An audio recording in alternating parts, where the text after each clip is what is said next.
Pizza Jaffa's orange grows. Microchips is us. iPhone cameras us. Taco salads us. Toda vamos us. Olive Garden us. White cloth for us. Sabra Hamas. Hezbollah us. Hello, everybody, and welcome to Bad Hasbara, the world's most inscribed in the Book of Life podcast. That's right. My name is Matt Lieb. I will be your most moral co-host for this podcast. I'm Daniel Mate. I'm your other most moral co-host. Welcome, everybody. So happy to have you all with us for another episode. If you haven't done it already, do it now. 5 stars and a review on all of the podcasting apps. I didn't know what done it meant. And like, if you haven't done it, I'm like, what's he referring to? You haven't done it, do it. If you haven't done anything, do something. Whatever you're thinking of doing. Choose a verb. As long as it's positive, then do it. And what I mean specifically is to subscribe to us on YouTube or on Patreon, patreon.com/badasbara. Get a double dose of Matt and Mate. And together. You can get a taste of what it's like to get 2 episodes a week by checking out last week, where on the main feed we queued up Rolla Selbach, amazing episode. And then we did release to the public our Patreon episode because we thought it was so important, Dispatch from Gaza with Ahmed Sarsour, who joined us live from Deir el-Balah. That's right. And that's what we do. We give you 2 banger episodes a week. That's right. And you can feel that feeling all the time if you just subscribe. You know, it doesn't have to be just occasionally. You could always feel as good as you feel when you get a double dose of slop. So please do that. Shout out to producer Adam Levin on the 1s and 2s. And also this week is the week where we're all going to be in New York. We're doing the Gutter on Friday and Saturday. And then we're going to be at the Bell House on Monday. That's on the 13th. So if you haven't gotten your Bell House tickets, get them now. Click. And I may have a few tickets available for sale to, I believe, especially the Saturday show. Okay. So probably the way to do this is, if you're interested, write to badhasbara@gmail.com and put Daniel tickets in the subject header. Yeah. And I will get back to you if I still have them available. Yes. We those went on sale so early that some people realized months later that they couldn't go. That's right. There are some secret special tickets for the live Bad Hasbara podcasts that are happening. So get them. Finally, today's sponsor. Today's episode is brought to you by Bridge of Solidarity. Bridge of Solidarity is an anti-capitalist mutual aid organization founded in Gaza by Yazan in Mawasi, Khan Yunis. All the money goes directly. I'm sure they appreciate the goddammit. I'm doing my best. All money goes directly to people in need of support. These efforts are focused on the most marginalized in Gaza, most at risk of dying people. This is people without phones, English skills, social media, wealthy relatives, outside support, and living relatives. So these efforts actively combat genocide, capitalism with mutual aid, and violent, quote, survival of the fittest ways of turning on each other with collective care. So please, if you have any money, forget the bonus episode. You don't need that. The money is better spent at Bridge of Solidarity. You can click the link in the description to donate now. Daniel, what's that spin? It's a family-themed spin zone today. My nuclear family is all in town because we just had a little miracle of a simcha of my niece. My parents' first grandkid was born. I talked about being an uncle last week. But so, I got some. I got a record for every member of my family. Wow. Gabor Szabo, the Hungarian gypsy jazz master. I mean, maybe not just gypsy jazz, but a jazz guitarist with his album The Sorcerer. Yeah. Really cool album. Sick. My mom's name is Ray, R-A-E, so I've got the new album by Raekwon, the chef. I thought you were going to say Lana Del Rey. I don't have her, no. Yeah. No, but this is closer to the spelling. Sure. The Emperor's New Clothes just recently came out. Little twofer here, Daniel Lanois Acadie, the Canadian, he produced, the Joshua Tree. Less problematically, he produced "Oh Mercy" by Bob Dylan and Emmylou Harris's album. He's a great producer, and this is his debut album. But also featured on it is Aaron Neville. So that's my brother's name. There we go. And Aaron Neville of the Neville Brothers, who sang the theme song Season to 3. which season of The Wire? Exactly, Season 3. season 3. I knew it before you even asked. I knew it. Wasn't that? You know where I was going with that. I knew exactly where you're going with the My Neville sister brothers. Hannah is represented by Bikini Kill, led by Kathleen Hanna, married to which Jewish rapper? I'm gonna say Kosher Dills.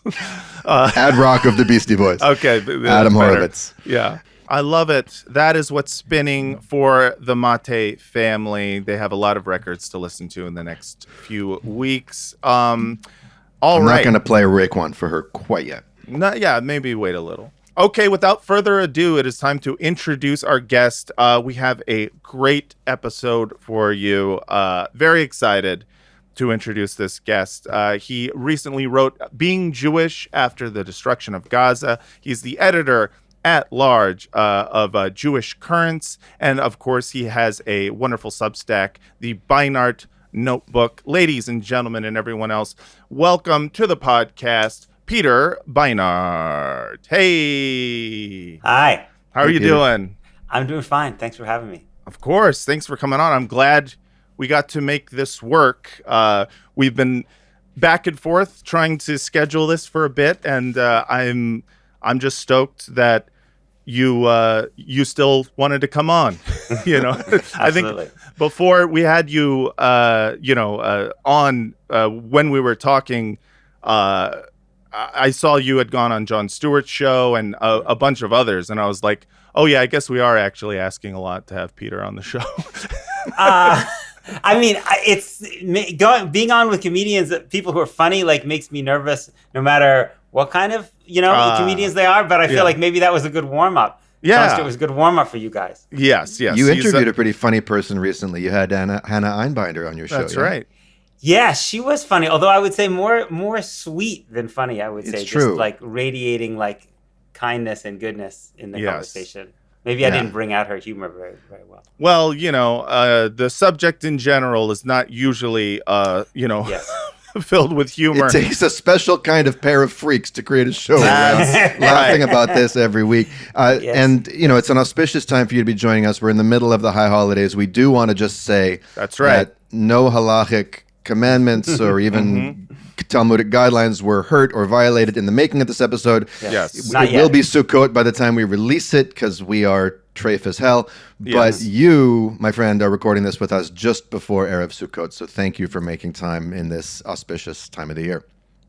It's my pleasure. Well, this Sukkot is called Zman Simchatenu, the season of our joy, and it's not really a season of joy, but I guess being with you is pleasurable. So maybe in that sense, Sukkot is starting early. And we aim to bring that customary Sukkot hospitality. Speaking of which, the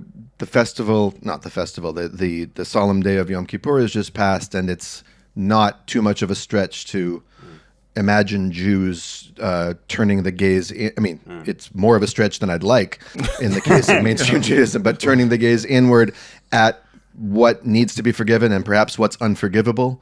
And we've seen some great statements from Jewish leaders, again, way too few, about that. The festival of tents, of dwellings, of temporary abodes and hospitality is something Jews and non-Jews know less about. What sort of extra meaning does this holiday get infused with for you in a time like this, if any? That's a good question. The rabbis often compare the sukkah to the human body in terms of its lack of permanence, and then you would read the book of Kohelet, of Ecclesiastes, which is a downer even by biblical standards, basically about how life is short, it doesn't really mean anything. And I guess I didn't realize Sartre was a biblical character. Right. been around for a Actually, while. it's kind of a mystery why the rabbis allow it in at all, given that it's pretty heretical and it's feeling that like life has no meaning, except the very end where they say, we should believe in God. So I don't know. I think that, first of all, for a very personal way for me, as it happened, my father died 5 years ago, Erev Sukkot. So I think that resonates for me a lot in that sense of impermanence. But I also just think, I don't know. I mean, I do think, maybe this is melodramatic, but I mean, I think the horrors that we're living through in Gaza, in the United States, like, I think do pose the question for me. I would like to pose the question. I hope others pose the question, like, how are we living given the fact that that things are so radically impermanent, and that the forces of evil in the world are so powerful, like, what are we doing with the very limited amount of time and resources that we have? Are we using them in a way that, like, we can ultimately be proud of? I know myself, like, I'm just constantly fighting against my own tendency to prioritize things that I know are just not ultimately that important, but just like doing this podcast, like doing this podcast, or doing this podcast is probably better. Mostly, it's just like a whole list of to-do list I have every day that I have to get done, which is basically all about my own interests. Did I get the laundry done? Did I do this? Blah blah blah. Did I get my and it's not about the things that are ultimately, I know, most important, which generally have to do with like with serving others, Right. And so that's a struggle for me. It occurs to me, I mean, I'm no rabbi or prayer leader by any means, but also the opportunity on a more literal level of being in a half-formed dwelling, right, with the stars or the rain, coming in might yes, occasion some empathetic consideration of what people are living with involuntarily, and not yes, as some kind of ritual, but as Right. yes, as an imposed material reality. indignity and material reality. Yeah. Absolutely. No, that's exactly right. I mean, I think that one would hope that would kind of bring that sense of awareness, that the tiny little amount of discomfort you might have living, eating in a sukkah, could give you some tiny glimpse of basically the horrors that the United States and Israel have inflicted on an entire population for 2 years and longer. Yeah. Yeah. Which reminds me of, this doesn't remind me, but I'm going to use this as an occasion to make a bad joke. Someday I'd like to make a blaxploitation film about this holiday called I'm Going to Get You Sukkah. And that's the kind of intellectual prowess you're going to be dealing with here on the Bad Hasbara podcast. Of shoehorned puns having to do with Sukkot. Take that, Jon Stewart, says producer Adam. Yeah. He could never make a pun that good. Daniel, you were telling me before the show, about an experience that you had where Peter was invited to speak at something, and I want you to ask this Peter, question. you don't know this, but you almost broke up one of my dearest friend's marriages. Not really, but I won't name him or the exact location, but on the west coast of Canada, there's a beautiful town where I once lived, and a good friend of mine is a history professor there. And he went to some lengths to secure a speaking engagement for you, both at his synagogue and at his university. And it so happens that his wife is the president of that congregation. Oh, yeah? Okay, I know. And so, and she had to deal with the rather shocking to them fallout of inviting, known provocateur and extremist firebrand Peter Beinart to these genteel shores to speak, to take questions from anybody who wanted to ask questions. And the synagogue, there was a whole furor about it. And at the university, there was all kinds of, hand-wringing about how are we going to make sure Jewish students feel safe. And I just want to know, how does it feel to be the new norm? And by norm, I mean Norm Finkelstein.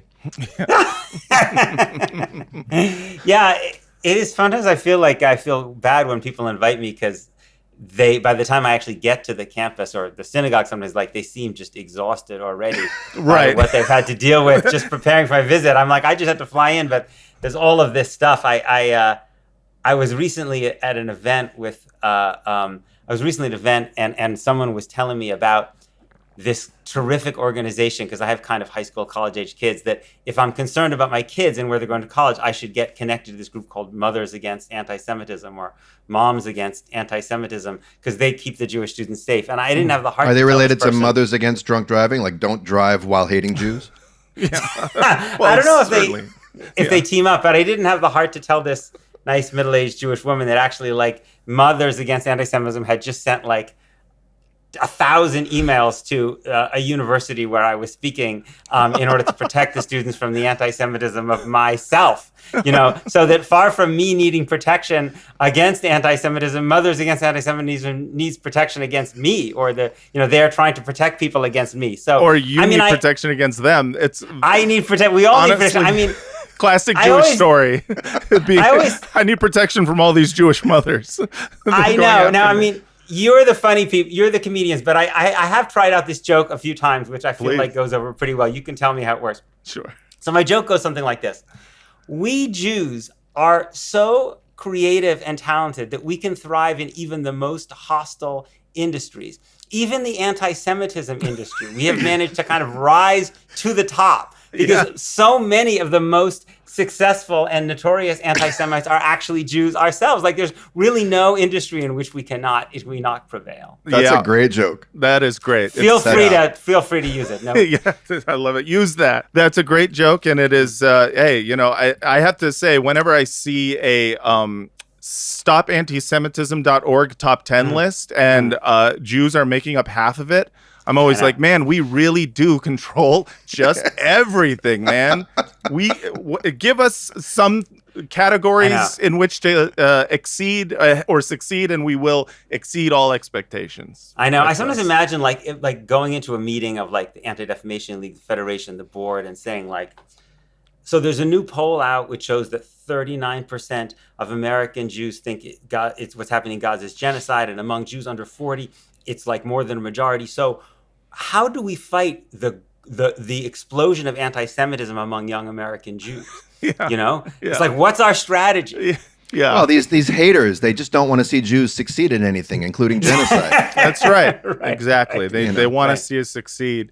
I mean, it's got to be interesting for you to kind of be in the position that you are now. I mean, I don't know how long it's been since you have been someone who has been, disinvited from things or heavily protested at college campuses. For me, it's strange to see this reaction to you because I've not. Because I mean, look at you. You're not a scary guy. You're now in a position in which you are being put front and center by hardcore Zionists as like a threat to Jews and to Judaism. What is that like for you? Like, is that must be isolating? Is what especially I can imagine. Since of all the commentators, like on the spectrum of, you lead with a certain degree of grace and empathy for people who have not yet made that leap. There's a lot of people on our side of the fence who listen to this podcast who can't muster that. They're just too disgusted by it and too horrified. But I would think that your blend of things would go down smoother, but no, it infuriates them even more. Yeah, I mean, I feel like, trying to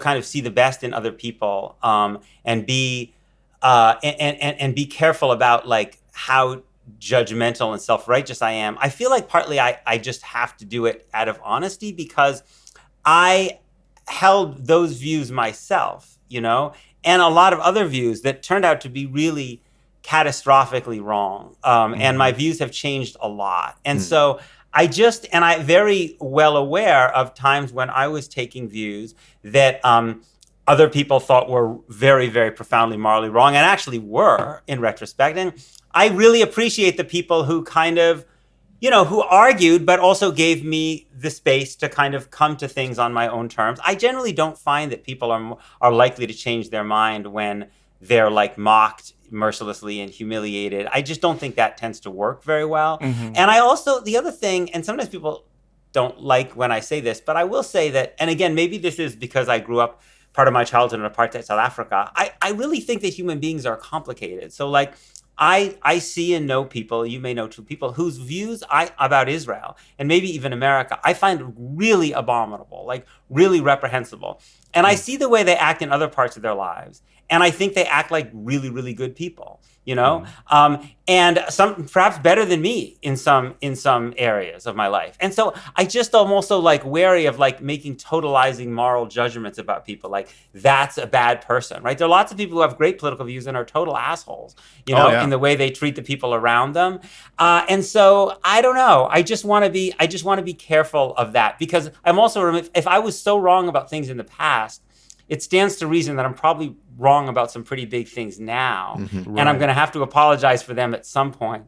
And I want people to just, you know, kind of be nice to me about it when I do. Well, that humility is a powerful thing. But we're going to talk about your book in more detail in a while. We're going to pivot now to some of the media content that we like to mercilessly mock and pillory. Because that's what we do on this show. I don't think we're going to change Van Jones's mind, but we're going to help a bunch of people digest the. We have the privilege of having hot takes and saying mean things that no one's ever going to hear because no one knows this podcast. But I wanted to say when I read your book, like what I appreciate is, and when I hear you speak, and when I hear you interviewing people that I'm like, yay, he's talking to them, and when I see you interviewing people that I'm like, oh my God, I wouldn't go near that person with a 10-foot pole. Right. You do lead with that sort of human goodwill and not benefit of the doubt, but just benefit of the heart. You know what I'm saying? But when you criticize ideologies and you insist on facts and you insist on logical and moral rigor, and you don't kowtow to, or you don't pander to people's prejudices. You see them, you name them, but you don't make it personal. And I think that's admirable. This is something I've actually learned kind of by modeling myself after two people who I really admire. One of them is Naomi Klein, who has this great line about how being like something like being tough on systems and soft on people, which I really like. I mean, I think about these kids who come to college campus, they, especially if they've gone to like a yeshiva day school or some like super pro-Israel environment. This is like core to their relationship with their parents, their grandparents, their whole view of the world. Like what those kids should be challenged, but what good does it do to be an asshole to them, right? Like, I mean, you have to have some, like, it's counterproductive and it's not kind. Like, there's a possibility of, and the second person is Ta-Nehisi Coates. And one of the things that I always struck me about Ta-Nehisi Coates is that he is, in a way, his writing is quite brutal, right? Because if you get in his crosshairs, right, like he was recently critiquing Ezra Klein, but he's gone after a lot of big people in his time. He marshals an argument that is really kind of devastating, but there's never any ad hominem or like nasty, kind of stuff like rhetorically. It's understated, and he lets the argument kind of and the facts speak for themselves. And that, I don't do it, as nearly as well as he does, but like for me, that's been something that I would aspire to. Yeah, and one of the things that also occurs to me about Coates is there's sorrow in his writing as much as there is fury. Absolutely. As a disciple, I would say, of Baldwin, and that's a powerful mix, that vulnerability that's not mushy or sentimental. Yes. But it's not trying to protect itself with a deflective wall of I'm better than you, or I don't care, or Yes, or snark. Yeah, absolutely. Yeah, no, that's really put. I hadn't thought about connecting him to Baldwin. That makes a lot of sense. Yeah. Well, speaking of, the Black prophetic tradition. No, I wasn't going to say that. I was going to say offering grace towards people who slip up publicly. You recently commented on an apology that Van Jones had, and before we get into that, we need to play the comment that Van Jones made. He was recently on Real Time, I think it's called, with Bill Maher, one of television's worst shows. And if you watch that show, you're doing Real Time. Yes. No, it's also taped on Shabbat, by the way, which is my excuse for never having to have done it. But. That is a great excuse. That makes me want to be kosher.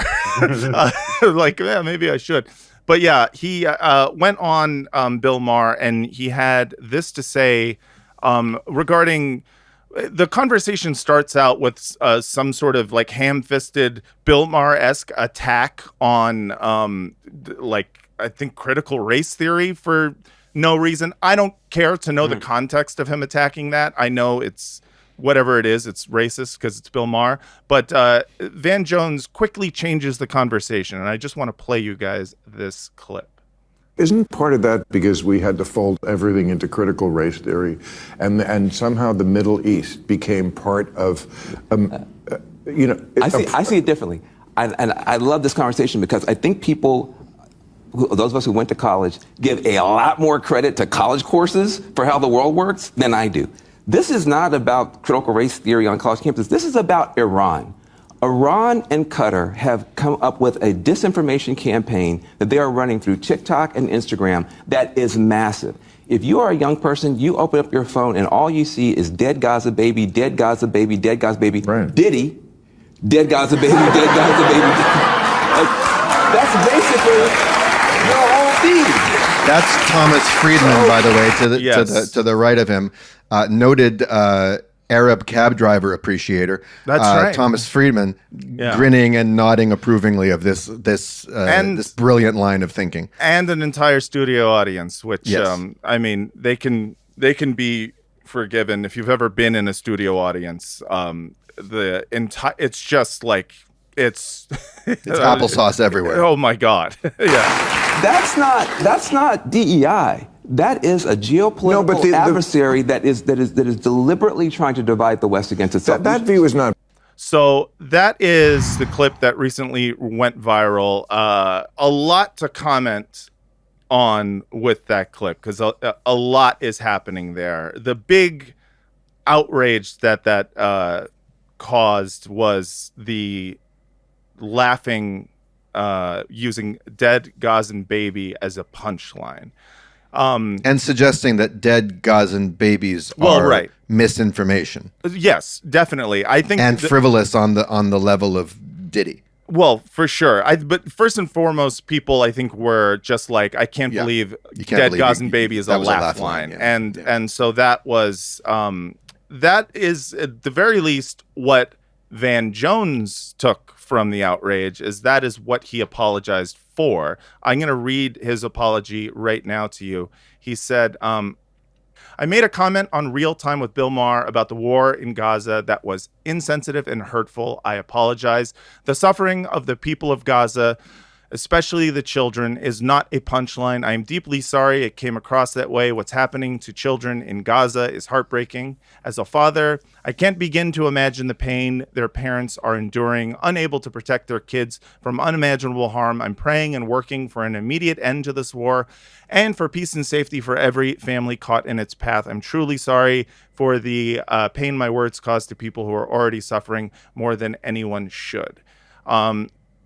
In that apology, What's happening to children in Gaza, Van? that is, I mean, that's the question. But Peter, I want to start by asking you.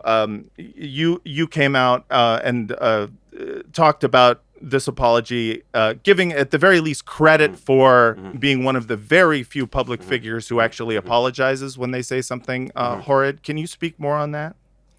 Well, first of all, I think it does say something about how the public culture has changed. I mean, obviously, I wish it didn't take a genocide to change it. But there was a time when you really, and it's still the case in the Republican Party, that you can say anything about Palestinians, literally anything, the most nakedly genocidal, and you never really get any heat for it, right? And so, and I think that would have been true in the Democratic Party and mainstream media too, up until recently. So the fact that you see then, there was also, there's a big backlash against Pete Buttigieg when he wouldn't kind of endorse conditioning military aid. This is a shift, and I think that's good. And I think I really don't know Van Jones. I really don't. But he's somebody, I might not agree with all of his political views outside of Israel, but I can see a huge dissonance between the position that he takes on Gaza and Israel-Palestine and the positions he takes on the United States. He may not be a radical leftist about American politics, but he does basically believe in the principle of equality under the law. And I think with people like that, I think there is an opportunity to try to focus them on the contradiction between the principles that they claim they believe in, they even fight for it, here, and the principles there. I also think, I don't know Van Jones, but I just think in a weird way, I sometimes try to imagine what it is like to be a non-Jewish political pundit figure, probably especially if you're black, and which means you're more vulnerable, because we know that black commentators and politicians get called anti-Semitic more quickly than white people do. There's and have always it that stick in it ways stick. You're- that it you're- doesn't with you're- others. Yes, exactly. And are In some sent ways, to you're- re-education camps more quickly. Like they have to go talk to the ADL with Right. The, Seriously, we all know that there is a way, especially if you're a black and you have a history as being a leftist or a liberal, there's a way in which you can be considered, guilty of anti-Semitism until proven innocent, right? And then you have all of these people who claim to speak for the Jewish community. Now, you and I, we know that they don't really speak for the Jewish community, but they are the people who have the fancy titles, and then the media treats them. And they say, listen, we want you to support Jews. And any good person, why wouldn't you want to support Jews? And people know what's happened to Jews. And the way you can do it is to take these views on Israel. And I think that happens to a lot of people. And I think I, in some ways, am more angry at the so-called Jewish leaders who play this game of say, this is what it means to be pro-Jewish, than I am the people who buy into it. I really wish they didn't, because it leads them to say things that I think just don't make any sense. I mean, are immoral and also just nonsensical. Like really, it's a Qatari Iranian disinformation campaign. Like, I spent a lot of time among pro-Palestinian activist types. I'm sure you spend just like, I don't know. I haven't seen the Qatari guys with the money bags and the Iranian, it's just ridiculous. Like, they think that Omar Bartov at Brown is like the world's leading hospital, that he's calling it a genocide because the Qataris got to him. It's like, and I think in a weird way, like, it's our community that has created this dynamic in which there's such a strong incentive system for people like Van Jones to basically say these things. And I think that in some ways, like, we have to change that structure and that incentive system so people like Van Jones can actually follow what I think are probably their own moral instincts, which would be to say, I believe that people should be treated equally under the law in America, irrespective of religion, race, ethnicity. I believe that in Israel, Palestine, too. Yeah. I agree with you. I would add an add-on to that there's another incentive structure, and this is something my brother pointed out immediately in the aftermath of, Van Jones' I thought half apology, which is the incentive structure among American liberals to pin everything on foreign interference ever since Russiagate, and before, but hyped. I mean, Aaron has called it a privilege protection racket, and I think that's apt, and you see that here. And when it comes to moral principle, I've seen Van Jones turn from a radical of sorts, at least in his affect and his aesthetic. He was a Maoist, self-identified in college, I believe. Yeah, and that's nothing new. The sort of Maoist or Trotskyite to establishment liberal or reactionary, regime change warrior pipeline has been in place since, Christopher Hitchens and long before. Yeah. Since whenever the FBI just started doing it.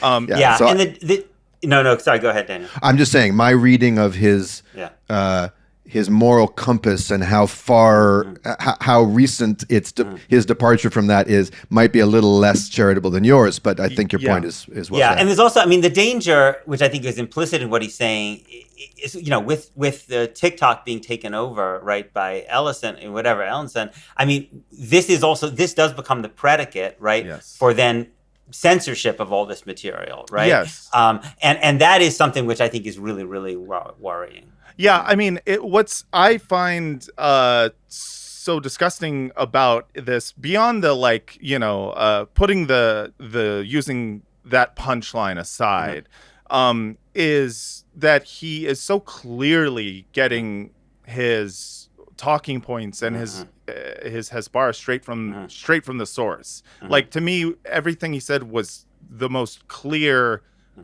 projection that I have seen. To the point where it's like he's much better describing the Israeli digital content strategy than he is describing anything else. Where I'm seeing like a heavily funded digital propaganda effort to use trauma porn in order to spread fear and bigotry is in the way that October 7th has been utilized by Hezbollah of all stripes to I don't know, at least put people in our community in a constant state of fight or flight, a constant state of panic. Like, and ways of not seeing, as you name in your book. People are posting dead babies every day because there are new dead babies every day. That's right. And because those babies matter. Yes, and Right. because those are real crimes. So,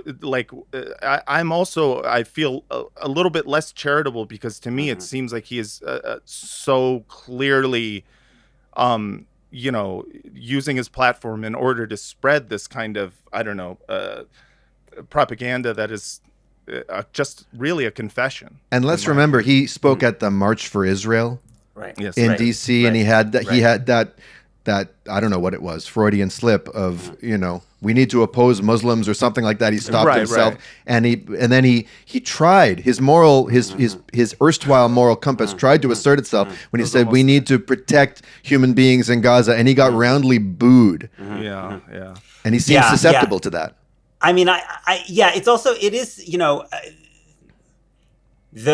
I feel like in a way when you develop a kind of set of relationships and alliances that kind of lead you to basically go out and make these arguments, you put yourself in a position in which you've got a guy like Van Jones who's a very smart analyst of a lot of things, and then then he says these things, and I think this is just like completely unconvincing, and it's not. And I mean, the line he was saying at the end of which you didn't show the clip is where he's basically arguing that it's kind of racist and anti-Semitic to Right. focus on Israel because of all the things that are happening in Sudan and Nigeria. And I was thinking, like, this is so beneath the intelligence of someone like Van Jones, who I've seen like make Right. actually really thoughtful, sophisticated. Yes. Like, it's just such a silly argument. Like, first of all, like, I always think when people say this, like, if people are really concerned about things in Nigeria or Sudan or Mozambique, and goodness knows there are like very serious problems, as ironically, probably the biggest foreign actor who's causing trouble in Sudan is the United Arab Emirates, right? Which is like the Arab country that Israel and America like the most. But like Yes. nobody is stopping anybody from being an activist about what's happening in Sudan or Nigeria or anywhere else, right? Like, and I find that there's a whole class of people who, as far as I can tell, only mention the words Sudan, right? Or Nigeria or Syria or Myanmar or anything when they want to stop the criticism of Israel. It's like, if you want to devote your life to those human rights crusades, like, go for it. I'll applaud you. But like, Well, at why least on those earth- Africans died for something noble, which is to shield the Jewish people from criticism for their crimes. Right. yeah, but that's but the idea that somehow that makes it immoral, and it's also like as if you can't see that there's also a fundamental difference between a genocide which is being perpetrated by our weapons with our tax dollars, and countries that basically don't receive military aid and American diplomatic support and are often under U.S. sanctions. It's like a very obvious point. Like, we have the greater moral responsibility for the things that we are doing. And so to hear this argument, again, peddled not by some flunky, but by a guy who actually, who I think is a pretty smart commentator on a lot of subjects, was just to me depressing, and a sign that this kind of alliance with the pro-Israel world it's not good for him. No, clearly it isn't, and it always makes you curious as to what anyone would do this for, especially someone like Van Jones, who is, at this point, I think his brand might be changing a bit.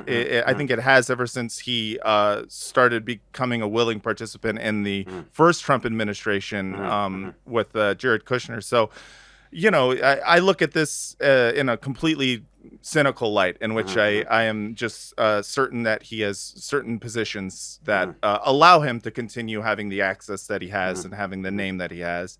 And Do we have any archival records of his more radical days, Matt? Yeah, I mean, he this is only from this is 14 years ago. He put out apparently he put out some sort of spoken word / hip hop album in which he, talked about all sorts of, political persuasions. Which is not so out there. Cornel West did the same thing. Yeah, definitely. But this is, someone found this in one of his songs in which he is, he's on some cable news panel or show. It's what it sounds like, and they put a beat over it, and this is what he released himself, talking about Israel and Palestine. People being respected, and at this point, the end of the occupation, the right of return for Palestinian people, these are the critical dividing lines, global dividing line questions of human rights. We have to be here. No American would put up with an Israeli-style occupation of their hometown for 53 days, let alone 54 years. We see violence against poor people and poor people of color within the U.S. border, at the U.S. border, and beyond the U.S. border. And you see U.S. tax dollars funding all of it. And so we have, this now global struggle against a U.S.-led security apparatus and military agenda that impacts people here and impacts people around the world. And I think that we need to see our problems as linked. So, just hearing that, Right. I mean, yeah. You know immediately that he has had analysis. He has had time to. I mean, that's more of a smoking gun than Obama used to sit thoughtfully and listen to Rashid Khalidi and consider what he said and nod. I mean, there's plausible deniability in that. No, he was a networker, he had an open mind, but that's an open mouth. That's saying some very true things that is tough to unknow that if you once knew that. You know what I'm saying? Right. And Yeah. Go ahead. I know. I mean, it's just, again, I don't know anything about why Van Jones's views shifted, but it's funny. I mean, there is a way in which when people are speaking, authentically and in a way that flows naturally from their values, it just sounds different, right, than the way he sounded on Bill Maher. Like, that sounds like the kind of thing that someone like Van Jones would naturally believe, right? Given his general orientation about what he believes for the United States, and he was there with Bill Maher, who's like a notorious anti-Muslim bigot, right? So someone who basically just practices bigotry all the time. So I think that it's a kind of authentic for Bill Maher. I think that's kind of what Bill Maher actually believes. I think Bill Maher believes that Muslims and Arabs are basically kind of like some lesser civilization. Yes. But I don't think that's what Van Jones. That's not what Van Jones once believed, and so I don't know why he'd make common cause with those folks. And it's humiliating to watch him have to sit there and even field the question about. I mean, the insane, just free associative, anti-woke Mad Lib that is.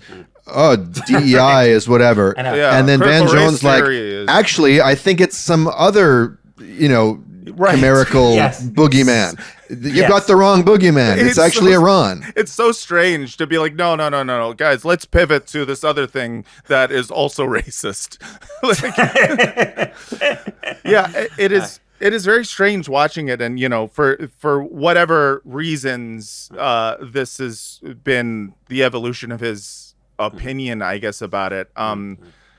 But I will say the silver lining, as you pointed out earlier, Peter, is that the backlash to this was immediate. To a degree that we wouldn't have seen, I think, even just a few months ago, where people are finally, seeing the Hezbollah for what it is. They're seeing the propaganda as propaganda, and even Senator Chris Van Hollen said this about it. He said, I'm glad Van Jones apologized for his sick joke about dead kids in Gaza, but the problem goes deeper. He spread Netanyahu propaganda that the mass killings of civilians in Gaza, including 20,000 plus kids, is Iranian fake news. It's not the students and young people who are fooled. It's Van Jones.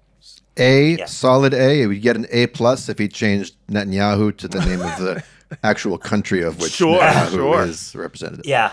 But I think that this is really, I mean, I think that you're totally right to pinpoint this. Van Hollen is a liberal, but he's not a radical. You know, he's not Bernie Sanders. He's a pretty mainstream Democrat. He represents the state of Maryland, right?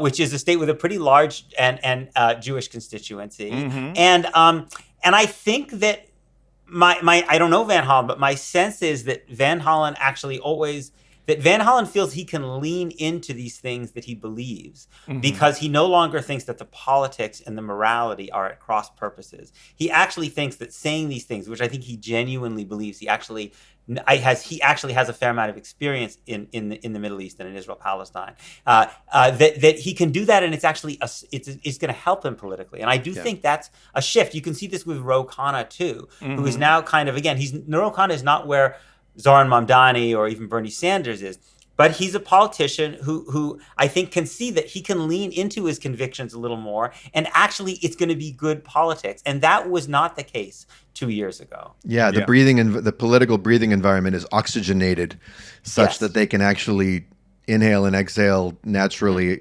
in accordance with certain moral impulses. Whereas it's not nearly as stifling as it was before, which raises the question: why aren't more people stepping up like that? Yeah, but in some of these Senate races, I mean, it's going to be really interesting to see what happens in some of these midterm races in Michigan, in the Senate race, in Maine.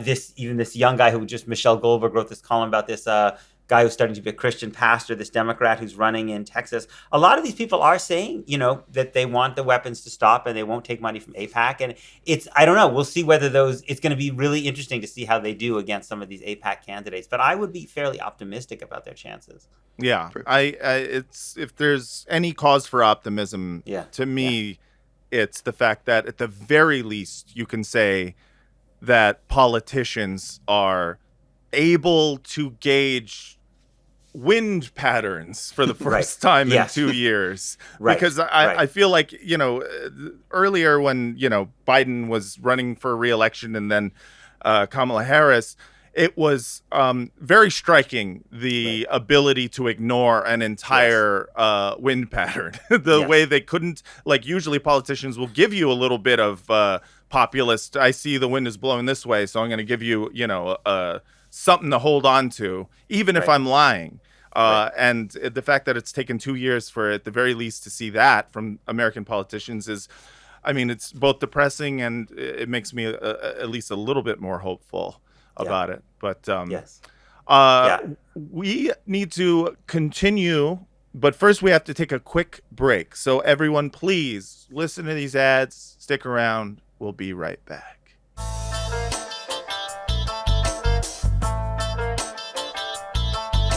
And we're back. This is Bad as Bara, world's most moral podcast, here with Peter Beinart. How you doing, Peter? Good. Good.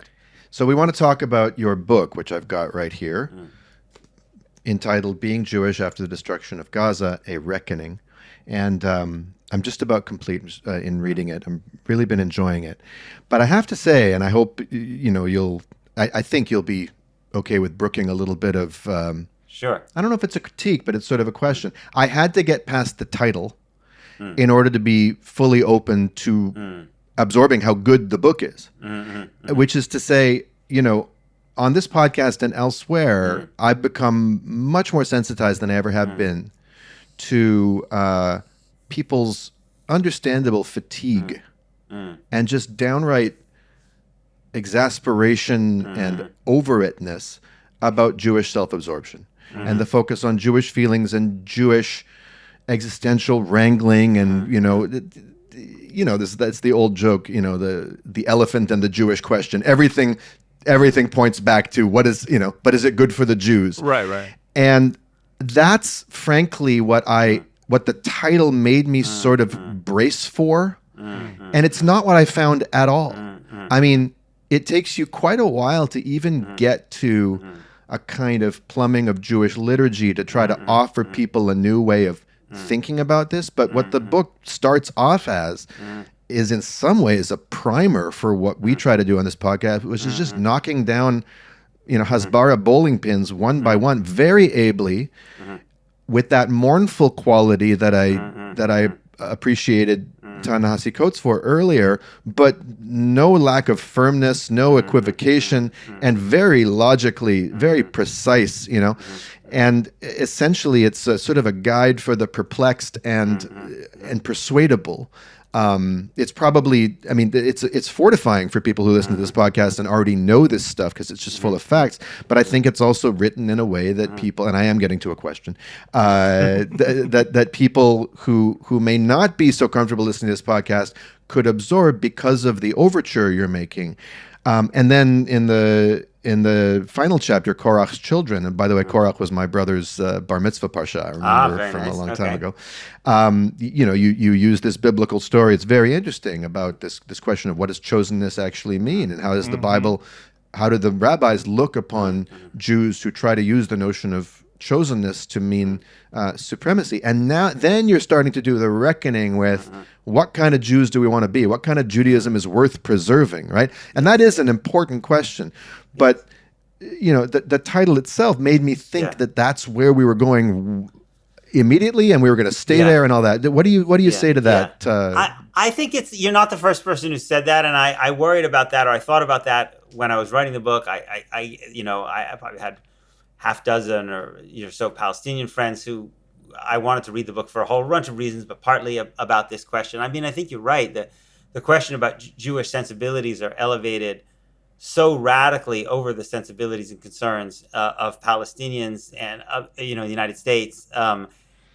I think that, the way I suppose I would justify this title and the book more generally is I think about what kind of contribution I can make to a struggle for Palestinian liberation, which I also do believe is bound up in a kind of Jewish liberation, as I argue in the book, because I think supremacy does, as many Black American writers and others have noted, supremacy may not take a toll on the body of the people who are complicit in it, but does take a toll on the soul of them. And I think we see that. Except maybe their cardiac arteries. Yes, sure. Yes. And I ultimately think also it's bad for your safety to basically just be inflicting massive amounts of brutal violence on people all the time. Yeah. And I felt like this is the book that I felt like I could write because I feel like I have an intimate relationship with this discourse that is being used to convince people to basically be supportive of these like profoundly immoral things. And I wanted to write to those people, partly because they're they're in my own life, all over the place in my own life. So I really grapple with that on a personal level. But I also just felt like that was the contribution I could make. And to me, there's like an irony, which is that like we need to create a space where anybody, first and foremost, of course, Palestinians, but just anybody, regardless of their background, can enter into this conversation, speak, not have to pull punches, and not have to worry about being smeared and having their career ruined and having their reputation ruined. But, to get to that point, the Jewish community has to change, right? Because it's the organized Jewish community that is actually the roadblock to that. Yes. And it's the roadblock to the shift in U.S. policy that could have an effect on the ground. So I felt like I had to write to the Jewish community in order to change it, to create a more open playing field for everybody. I think that's fair. I might still quibble with the exact word choice. The other word in the title that made me a little squeamish was after.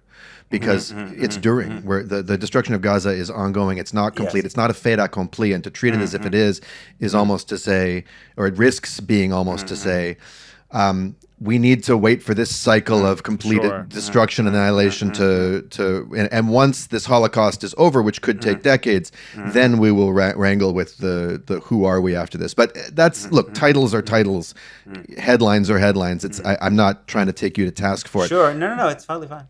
What I found in the book was a very able, like I said, just dispensing with so many things that need dispensing with. Yeah. Thanks. Yeah, I find what your answer was to Daniel's critique to ring true with me. In terms of we have sort of the same issue that we deal with, which is like talking about this issue without centering ourselves constantly, but also while simultaneously realizing that who we are trying to speak to is our own community. Who we're trying to speak to is American Jews who are not hearing it. They're not able to hear it from anyone else, and it leaves you in an awkward position where you have to sort of present yourself as someone who can speak, who the community is comfortable with. And for you, I find it interesting because you've had such a public grappling with Israel and with Zionism, and what that must be like for you. Just because I have the privilege to have not put to writing any of my previous positions back when I was a Zionist. You know, it's like in the same way that I feel bad for this generation of kids growing up with TikTok and Twitter. It's like I feel bad for Beinart because, you know, Open source disillusionment. Yeah, I mean, just you've had a very public evolution when it comes to Israel and Palestine and politics in general. Yeah. How do you, how do you approach this? Does it inform the way you approach talking about this? Do you speak about it differently, knowing you have for lack of a better term, such a history of being so publicly wrong? Yeah, as I was saying, I mean, I do feel like I need to remind. It should engender in me humility. Yeah. And I hope it does, at least sometimes. I mean, I sense humility. Just to be clear, I'm not. I'm saying that you do seem to come at it with care, which I appreciate a lot. Humbled, but not chastened and yeah. I mean, I had this situation almost roughly 20 years ago now, where I had, at a young age, become editor of the New Republic, and I thought I knew a lot. I think in retrospect, I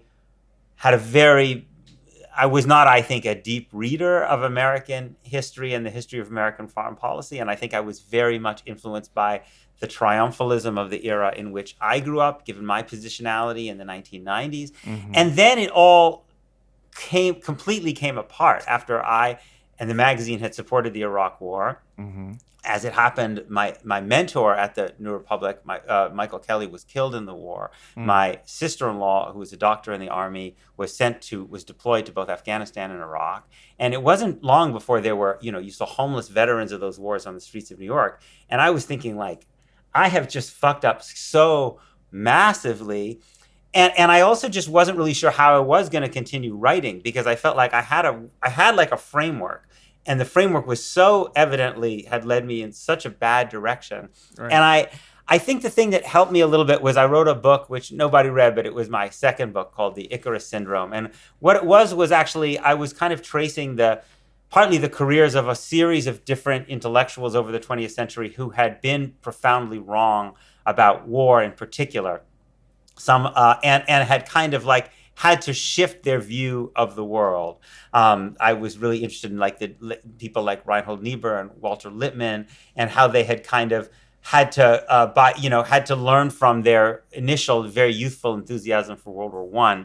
And it kind of made it was helpful for me to realize that, like, that people can rethink things, mm-hmm. And that in some ways, like, what's the alternative? I mean, I could go, I'm not good at anything else. Like, I could have gone to law school, like my mother always wanted me to, and just given up writing it all, but I would have been an even worse lawyer than I was a writer. And I knew if I could learn from some of the people who I think were reading the history of America and American foreign policy more deeply than I was, mm-hmm. then it could inform my views. And I think on the question of Israel, those were, not surprisingly, mostly Palestinian writers, Right. And in other cases, there were other people who had thought about Vietnam in a deeper way than I had thought about in other places. And I felt like that, and again, it's also the grace that a lot of people gave me to basically be willing to say, okay, we'll be willing to continue to read Beinart, right. even though he in the magazine that he led, like, did some real harm, Yeah. So I feel like that was the way I think about it. Yeah, I mean, I think it is to your credit and not, detriment that you are so and have been so publicly willing to grapple with your own past positions. And I mean, I can only put myself in your position and think about, like, I am lucky to have not written anything about my previous Zionism, especially when I was in my liberal Zionist phase, because I now so heavily satire liberal Zionists. want to just ask you about your, experiences with that evolution, specifically when it comes to Israel. Yeah. We've reached a point now where I've been shocked to see how few people have had a similar evolution to you, where we've reached a point where people are literally, it's the UN, it's Amnesty International, it's, they've had a devolution, if anything. Like, no one's been able to stay, very few people have been able to stay on the knife edge of so-called liberal Zionism, right? Right. But many have fallen off to the other side. Right. They have just dropped the liberal and just become, full-on Likudniks. And so, at this point, it's undeniable, the genocide. Yeah. For you, number one, could you even imagine this as a possibility in terms of like Israel committing this genocide? The younger version of yourself, could you have even fathomed it, or was your belief in the moral righteousness of Israel just so strong then that you couldn't even imagine? And part two to that question would be, what was the final straw for you that where you realized I can no longer hold on to these two switches. Right. I got to let go of one. Yeah, I mean, that's a good question. I don't think, if I think back, 10 years ago, or certainly 20 years ago, that I would have been able to imagine this. But I think that's very much connected to the fact that I don't think I had spent a lot of time thinking about what happened in 1948. I mean, I don't think I would have said, oh, they all just ran away. I don't think I was that kind of crude. But it just wasn't something that I was focused on. I kind of was, I was, as liberal Zionists tend to do in a way, was kind of had this idea that Israel could have been on an okay path if it hadn't, taken the wrong turn in 1967. And I think that once, as I over, too late, but began to grapple more with 1948 and the fact that there could have been no Jewish state without 1948. There were just simply way too many Palestinians there, and they were living on most of the land. There was no Jewish state to be created without mass expulsion and without mass seizure of property. That I think that, then when you actually, again, this is to go back to Coates, like this is one of the things that I think makes Coates' writing often so powerful. Not only his writing, off a lot of black writers, but he does it exceptionally well, is that like, because you see American history clearly without kind of this, without the mythology, then you see that there are loaded guns sitting there right in front of us for an ambitious politician or for a particular circumstance, right?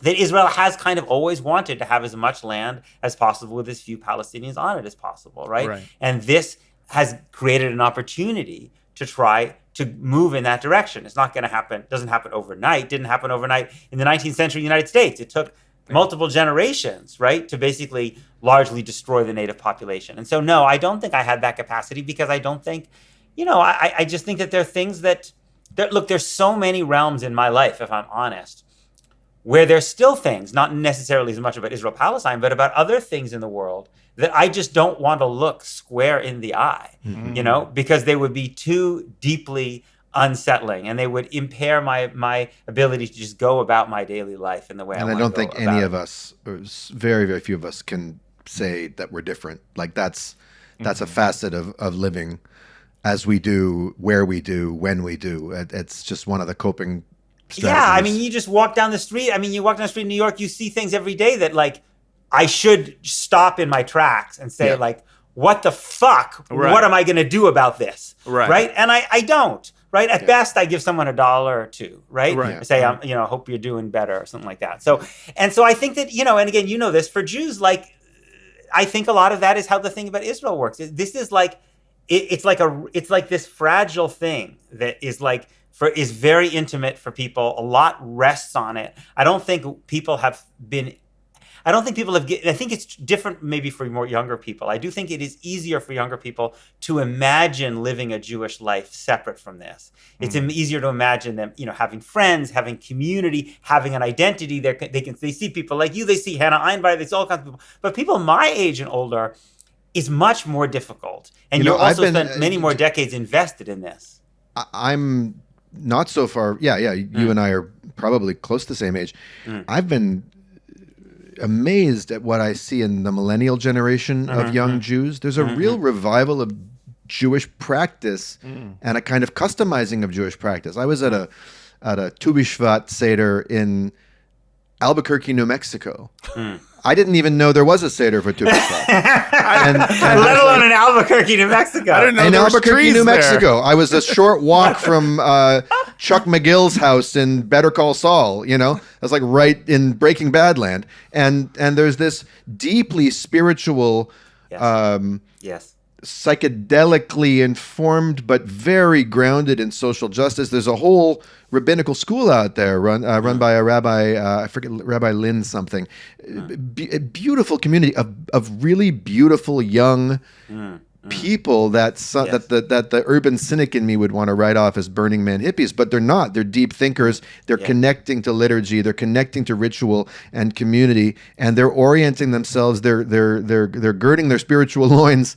Yes. They're availing themselves of the actual Jewishness of the Jewish tradition, as opposed to what Matt and I do, which is, you know, we drink the borscht right out of the belt, and you know, like that, and that's our fortification. But you know, and it's amazing, and I'm seeing that all over the place here in Brooklyn, in the Bay Area, all over the place. There seems to be a hunger that they're actually turning to our traditions to sate.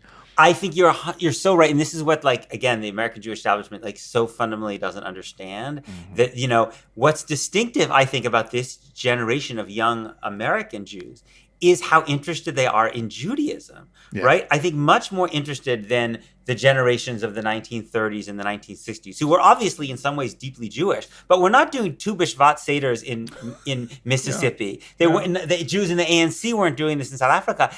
There's a way, and you know, maybe, I don't know, maybe it's because we're in a somewhat post-communist age, so the idea of religion as an opiate is not as, or maybe people are further away from, I don't know what exactly it is sociologically that has led to this thing, but I actually think, you know, it is going to come out of this, like, horror, this evil, is going to come a kind of spiritual renewal, and you know, and something that's alive in American Jewish life and religious practice with, like, commitment and study and dedication. It's very, very exciting for me as a middle-aged person to think that my children and grandchildren may have this available to them. Well, that's an expression of the title of your book that really actually lights me up. You know, because again, what's worth preserving about being Jewish if we equate being Jewish with, and we talk, you know, we whine and complain all the time about how anti-Semites conflate Jews in Israel. No, they don't. They're just following our lead.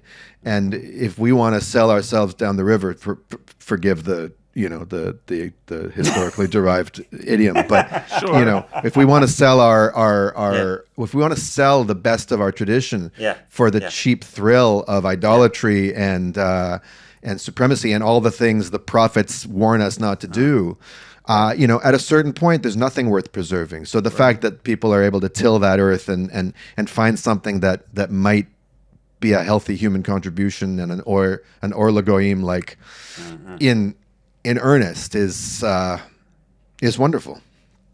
Yeah. No, I think you know, and it's also it's not just that these institutions are morally corrupt, you know, and that they're complicit in genocide. They also, as you know, they also don't actually provide young American Jews with access to this tradition in a way that's really alive and that can help them grapple with the struggles that they face in their lives, right? Like, because what they do is they put the rabbi basically at your average, you know, conservative, you know, reform, you know, suburban synagogue basically thinks the people who come in here have so little interest in anything in the prayer book or in the you know, in the Chumash, in the Torah, that I better talk to them about what was in the New York Times about Israel, because at least that's a subject that they have some interest in, right? Yes. As opposed to, you know, and I think that, you know, there was someone from Jewish Current said to me the other day that it's now gotten to the point in Brooklyn where she says, you know, people refer to the anti-Zionist minyan they don't go to, you know? Right? Like, true. I mean, that's really new. And those places are forced to actually have to try to answer the question, what in Judaism is compelling, right? Has something to say to people. And I think that's amazing. I hope to someday be at the point where more to that point, people, you know, the old joke about the two synagogues, one that you will never set foot in. I hope one day we have that kind of option with anti-Zionist synagogues. You Right. know, like that Right. wouldn't that be a beautiful thing? I want to read something. This was the opening text of the Kol Nidre service that I went to. I didn't fast and I didn't attend synagogue on Yom Kippur itself. I was traveling, but I did go to the egalitarian Sephardi Mizrahi Kehila in Brooklyn. And the title at the very top here says "Unforgivable," and that made me so happy. That's the word I wanted to hear. Right. You know, I wanted Jews all over the country to interrupt the silent Amidah and say, what do we think we're going to be forgiven for here? Anyway, we will gather, leaning on each other and our tradition, to practice a Judaism that we so desperately need now, a Judaism that does not shy away from facing and reckoning with the annihilation of the Palestinian people in the name of the so-called Jewish safety, a Judaism that resists the hijacking of the very words of our prayers to murder, maim, starve, displace, massacre, and wipe out an entire people. How do we enter meaningfully this year into the spirit of compassion, love, and the possibility of teshuvah, which is the concept of return, and reconciliation and atonement? What is the meaning of teshuvah in our times? What is the meaning of prayer in our times? This year we will make space for rage, helplessness, and humility while finding sustenance, resilience, and hope. We will enter in an authentic way into the profound process of our holidays with love, gentleness, and beauty. Wow. Yeah. I mean, and this idea of unforgivable, you know, I mean, the Talmud says that for Achilul Hashem, the desecration of God's name, Yom Kippur does not atone. You know, and so I think there's something very true about that line, unforgivable. Yeah. Well, I want to ask, you know, sort of on this subject, and I know we have to go soon, but you know, this idea of kind of the, I don't know, creation from the bottom up of these, you know, sort of new young Jewish communities that don't center Zionism, that don't, that are, you know, explicitly anti or non. Yes.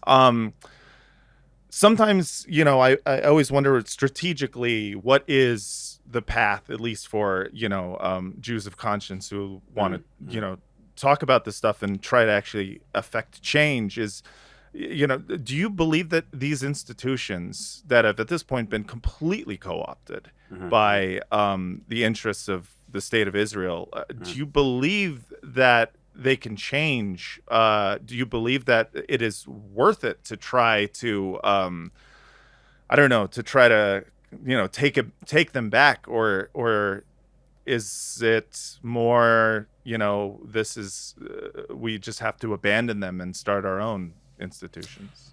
I mean, I guess it would depend on exactly which institution, but I would say I'm definitely more pessimistic about the fact of those institutions changing than I perhaps I was in the past. I actually think that the future of the American Jewish establishment is, as I think Daniel you were saying, is not liberal Zionist, but is really a Zionism that doesn't really traffic in liberal discourse at all. I think that's where the demographic movement is, given that Orthodox Jews are playing a larger and larger role in these institutions, and Orthodox Jews are basically largely, you know, in the Republican Party at this point. Yes. And I think that, you know, also there's also more and more pressures in this authoritarian regime. I mean, it's crazy, but you see the Anti-Defamation League basically having to now stop calling out white nationalists at all, right? Because they're afraid of Elon Musk and Donald Trump and these people.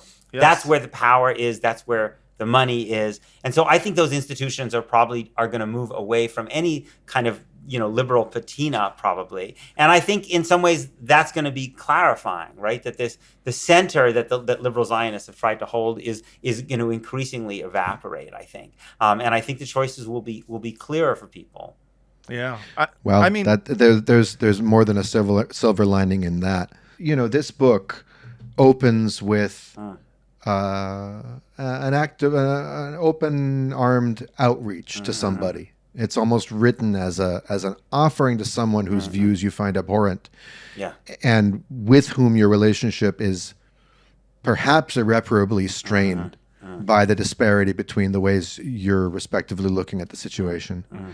And I watched the video of your appearance at my friend's University, which he moderated, the Q&A, and all I see is you being generous and gracious, and not skimping on the forceful speaking of truth and the prophetic, even the fury that comes out of you sometimes, or the intensity, but the spirit of keeping an open door. How's that going for you? Is what I'm wondering. Have even a small trickle of people in your life, or what's your experience of the utility of that in doing what you're setting out to do? It's hard for me to tell, to be honest. I think that, when I think about myself, I don't think my shift didn't happen overnight because of any one source. It happened over a long period of time, of a kind of peeling away of an onion. I do think I see people who, even over the last 2 years, have shifted what they say a bit and their orientation a bit. And I also do notice, and we've kind of alluded to this earlier, that this happens much, much faster with younger people for various reasons. Like, one of the most striking things that has happened to me over the last 2 years was I got a call one day from a student who was in the Columbia JTS, Jewish Theological Seminary Joint Program, so studying to be a rabbi. And this person said, I have a problem and I'd like your advice. And I said, okay. And he said, well, here's my story. Basically, my grandfather was one of the founders of AIPAC. I went to yeshiva my entire life, and then in America, and I spent 2 years in yeshiva in Israel. And I said, okay, but why are you calling me? And he said, well, I just put a Palestinian flag outside of my dorm room at the Jewish Theological Seminary, and they're going to kick me out. What should I do? And I thought, like, that's where you just see the much, much more dramatic, rapid transformation. People who've been in, and that's amazing. There's so many of these, a lot of these kids on these encampments were in a completely different place than they were in high school, and so I think it's there. Again, I can't take credit for that. I think there are many more powerful forces, but that's like the tsunami, the much more dramatic shift that I see happening among younger people. I think older people, it's happening more slowly. But that's what gives me a sense of hope for all this. I mean, I would like to believe that if our role in history, tragically, horribly, is that we are a group of people whose the state and institutions that speak for us are complicit in genocide, at least that when the history books are written, there will be reference to the fact that there was powerful Jewish opposition, that will be the way in which that's what people will be able to look back on with pride, that existed. Well, it's a tug of war, isn't it? And we're all, to the best of our ability, or trying to pitch in, at least tug the ribbon towards the side of justice and liberation, and we're making whatever contribution we can. And I don't mean to say it's all resting on you. When are you going to succeed in turning the Jewish community around? But the contribution you're making is loud, it's consistent, it's diligent, it's impassioned, and I think it's infused with a spirit that is really needed. So I want to say kol hakavod, as we say. Yeah, for sure. And yasher koach. And just to complete that thought, and tie it sort of back, it also is however you say it, it shows integrity, which is something that I think I look at your trajectory, your political trajectory, and I can't help but put it next to Van Jones's right now because of the fact that we just talked about him, and I think you see two sort of clear paths, and I think it is commendable when someone evolves to the correct moral position. Which way, American liberal? Right. I mean, honestly, though, it is. When I see someone like Van Jones, I see sort of the opposite trajectory, and not just politically, but almost in terms of clout. For lack of a better word, you are someone who, if you were to read your Wikipedia page, you see, New Republic all the way down to Jewish Currents. you're seeing someone who's prioritizing a different thing, and what I see is you prioritizing not access necessarily to the inner workings of power, and trying to be a voice to in the room. I see someone who is developed more and more politically principled, and I see Van Jones, and I see sort of, I think, a more common trajectory, which is like, I have to say this in order to get this, so I'm going to say this, and for that, I just want to commend you, because that's it's rare. It is shockingly or unshockingly rare. Well, I mean, I appreciate. I would just say that, as you know, there are a lot of people who never had to go through the set of positions that I had to get to these positions in the first place, right? I mean, and I'm grateful to a lot of those people, to who were people that I learned a lot from, and many of whom are still relegated to the margins and have gotten no benefit for having been consistently right? It's not like people are celebrating them and giving them fancy jobs with fancy titles, right? And so that's those people in some ways are the people who really deserve the greatest admiration. Absolutely, but in fairness, your penance was marginalizing yourself, and for that we can. And I've ended up on this podcast, right? This is where it leads. Welcome to the margins, baby. Welcome. Welcome to the periphery. We out here, no one noticing. Welcome to anonymity. Peter Beinart, thank you seriously for coming on the show. Thank you. Really appreciate it. Glad we could make it work. Plugs, where can people find your work, and what should they support? Oh, thank you. Well, there's the book, Being Jewish After the Destruction of the Gods of This Jewish Currents, where I'm editor-at-large. It has a lot of incredibly talented people, most of whom weren't wrong about the things that I was wrong about. What is an editor-at-large? I kibitz. I write. Fair amount of kibitzing. You're around. I schmooze, I kibitz, I canoodle. Yeah, exactly. So, it's a good thing to do if you're at a Jewish publication. And I have a newsletter, the Beinart Notebook. I also teach at the Newmark School of Journalism at CUNY, which is a great institution, really public university, really, really talented faculty, and wonderful students. And I'm a fellow at the Foundation for Middle East Peace. And I should say the Beinart Notebook has, I'm proud of our roster of guests, but yours, I would put head to head with ours in terms of the people that you've had on, including some people I would rather never hear from, but the fact that a Shabbos Kesterbaum and a Norman Finkelstein and doctors in Gaza and all these voices are welcome to sit opposite you and get a hearing, and you don't make any secret about where your sympathies lie, but you're providing some sunlight that can be the disinfectant that is needed. So thank you. Everyone should check that out.